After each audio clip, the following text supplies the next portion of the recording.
Saya punya kisah menarik tentang zikirnya orang Thariqah. Orang Thariqah itu zikirnya pertama la ilaha illallah, kemudian Allah, Allah, Allah, kemudian hu, hu, hu, hu. Itu. Punya kisah menarik saya dengan orang tua saya. Orang tua saya ini badal mursyid. Kalau dikatakan mursyid belum, tapi badal mursyid. Karena orang tua saya meninggalnya agak muda, belum sampai mursyid, masih badal mursyid, meninggal dulu.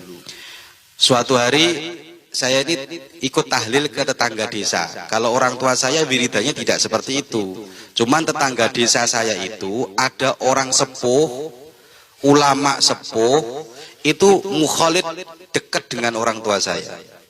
Suatu hari saya ikut tahlil, ikut acara di tetangga desa ini, terus ikut zikir di sana. Kemudian waktu la ilaha illallah, la ilaha illallah, la ilaha illallah, terus Allah, Allah, Allah, terakhir hu itu saya ketawa. Setiap nyampe hu, namanya anak-anak yang baru mondok 1 tahun ya, ini kok aneh zikir kok hu tok ngono iki zikir model apa ini? Saya pasti ketawa. Sama adik saya namanya Anam, itu pasti ketawa.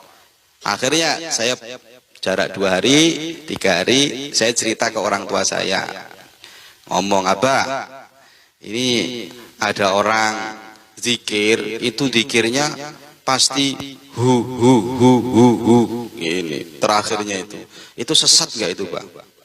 Wah, ini orang kalau nggak tahu ilmu itu biasanya kalau nggak tahu ilmu dikit-dikit langsung ngomong sesat. Sesat ini karena nggak tahu. Orang kalau nggak tahu ya wajar ngomong sesat. Saya dulu masih mondok 1 tahun gitu, sesat ini. Terus abah saya itu enak jawabnya, orang tua saya ini. Padahal orang tua saya bukan pengikut Thariqah yang seperti itu.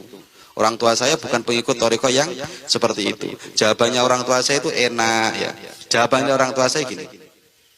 Orang lagi zikir itu orang yang lagi menikmati dekat dengan Allah. Kok kamu yang repot?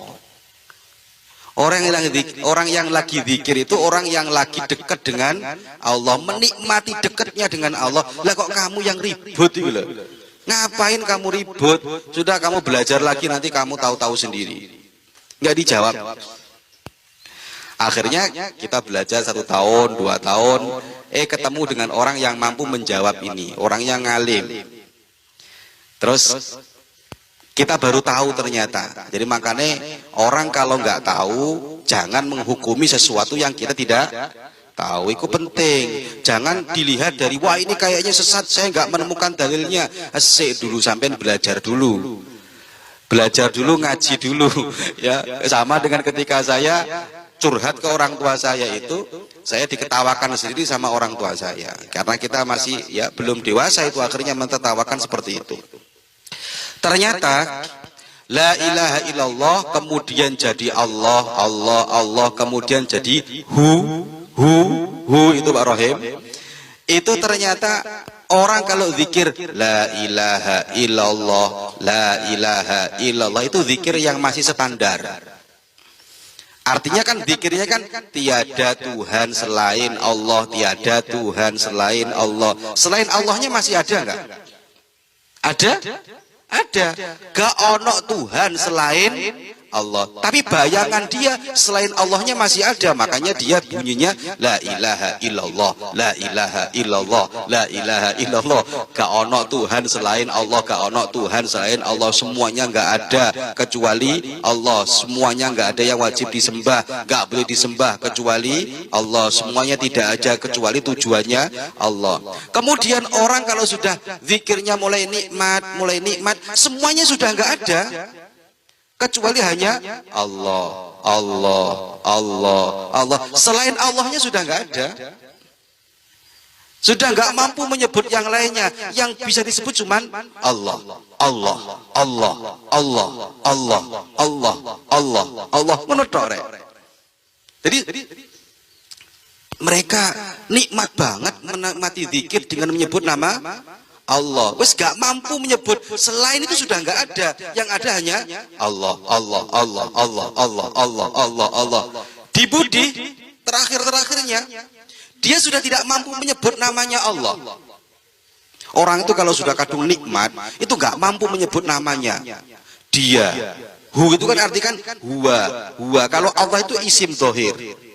Kalau saya bilang Zaidun, itu namanya Zaid masih ada kelihatan, isim dohir. Tapi kalau sudah tidak mampu menyebut namanya, dia, hu, itu berarti hati yang bicara. Hati yang bicara. Hu. Itu artinya tak wis ngomong. Dia.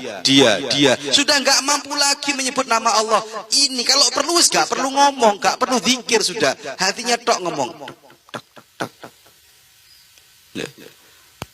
Huwa itu artinya apa? Dia. Hu. Makanya kalau dalam Imriti itu ada dalam Imriti fa usyribat makna dhamiri sya'ni. Oke, sampean kalau baca kul huwallahu ahad, kul ngucapa sapa sira huwa utawi Allah. Huwa utawi Allah iku ahad, Maha Esa. Namanya dhamir sya'an.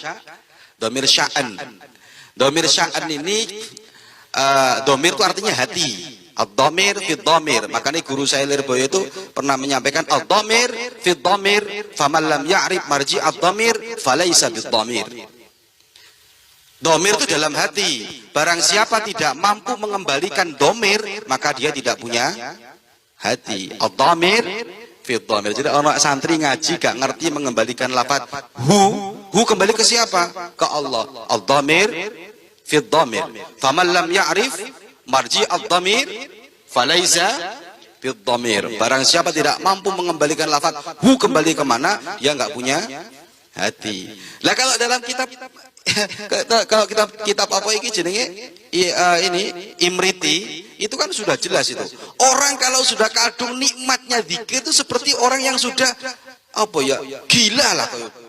Fa usribat makna dhamiri sya'ni fa uribat fil hani bil al hani. Iki Pak Rohim hafal iki.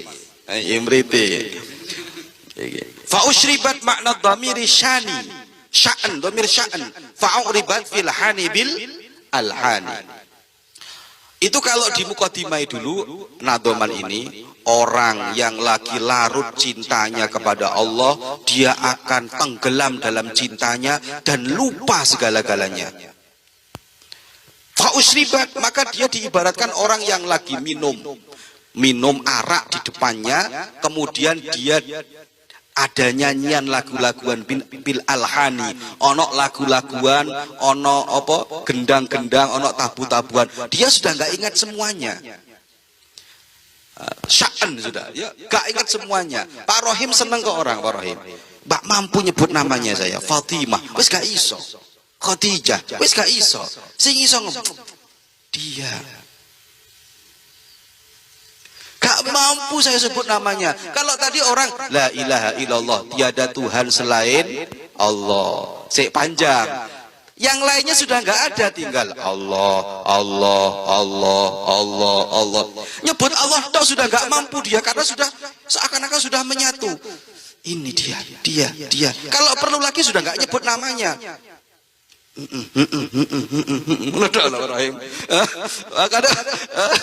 Hu itu artinya hanya dia. Sudah nggak ada yang lain lagi. Lah orang kayak gitu yang menyatu seperti itu. Makanya abah saya ketika saya tanya seperti itu, lah orang lagi menikmati zikir kok kamu butuh dalilnya gitu. Orang lagi menikmati zikir, lagi menikmati, orang lagi menikmati mabuk cinta kok kamu kok yang ribut gitu. Belajar lagi kamu, nanti kamu akan tahu. Padahal orang tua saya torikohnya nggak seperti itu. Ya saya belum masuk torikoh, tapi kita pecinta torikoh. Orang NU pecinta torikoh, sama dengan inilah ya. Allah itu kalau saya buang alifnya, itu jadinya lillah. Allah.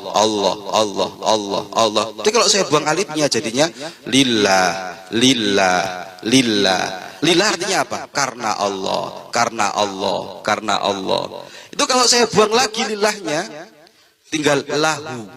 Lamnya tak buang lagi dari lahu. Lahu sudah bukan isim dohir lagi, sudah berupa isim domir. Lam sama hu. Lahu, karena dia. Karena siapa?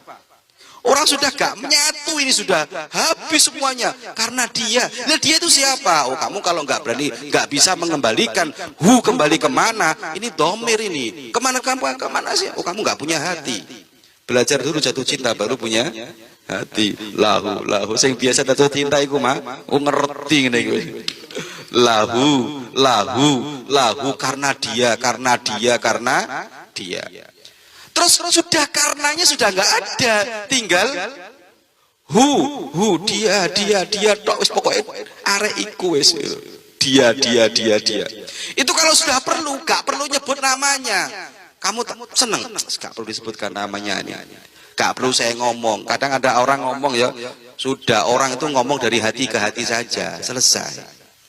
Makanya kemanten anyar itu gak perlu ngomong aku cinta kamu, gak perlu.